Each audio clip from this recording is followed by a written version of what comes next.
Okay, we're here on Sunday, August the 6th, 2017, here in the domain of Glin Castle. And today is a very important fundraising day for a very worthy project for the community of Glin and its local history. I'm joined by two gentlemen, John Anthony Clan, who is chairman of Glin Development, and also Tom Donovan, who is chairman of Glin Historical Society. But firstly we go to John Anthony. John Anthony, a very important day, knowing the major projects that have taken place in Glin over the last 20 years, and this is another important project fundraising today. Yes, John, we're delighted to be here in Glin Castle, as you say, a fundraising event. Last year was particularly successful, and we're hopeful that this year will be just as good. Thank God the weather is starting to clear, and we're hoping for a big crowd. The proceeds of today will be used to the development of an interpretive centre in the courthouse.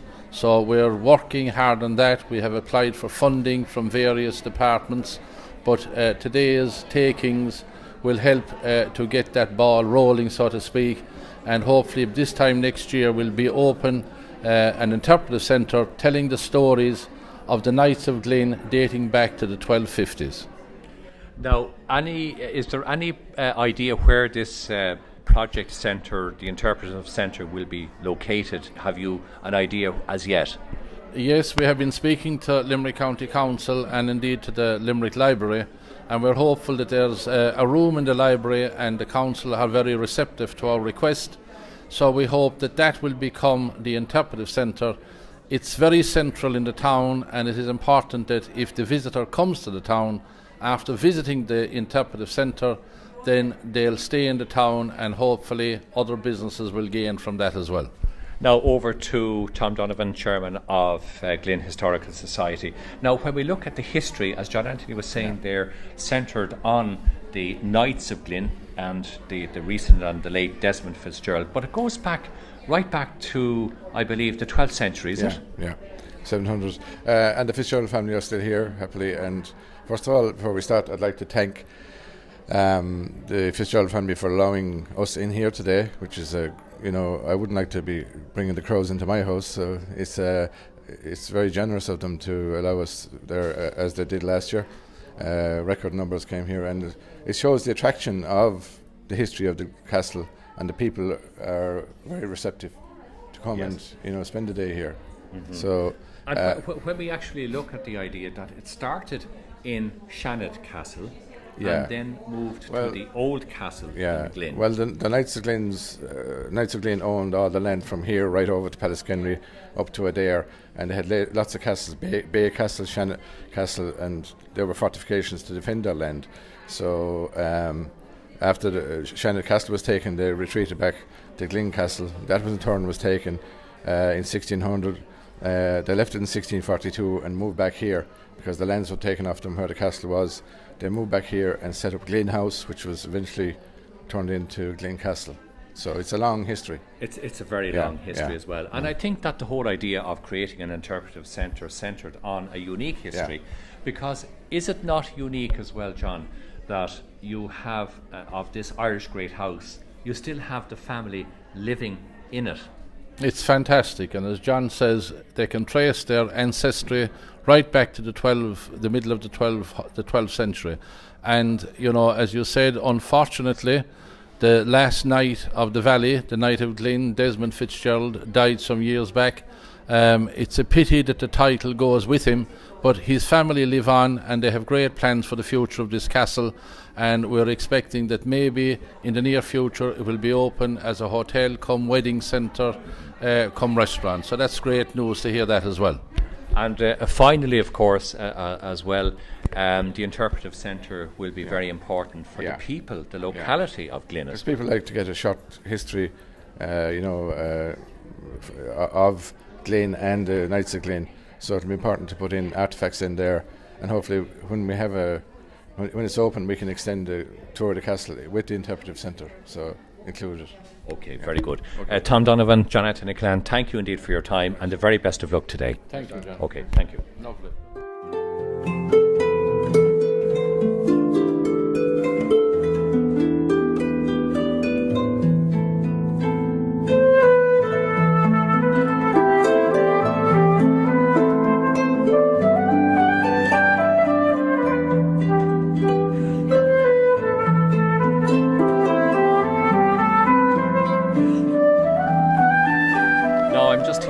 with a well-known, I think we'll call him a national figure at this stage, the chief gardener here at Glin Castle for many, many years, Tom Wall.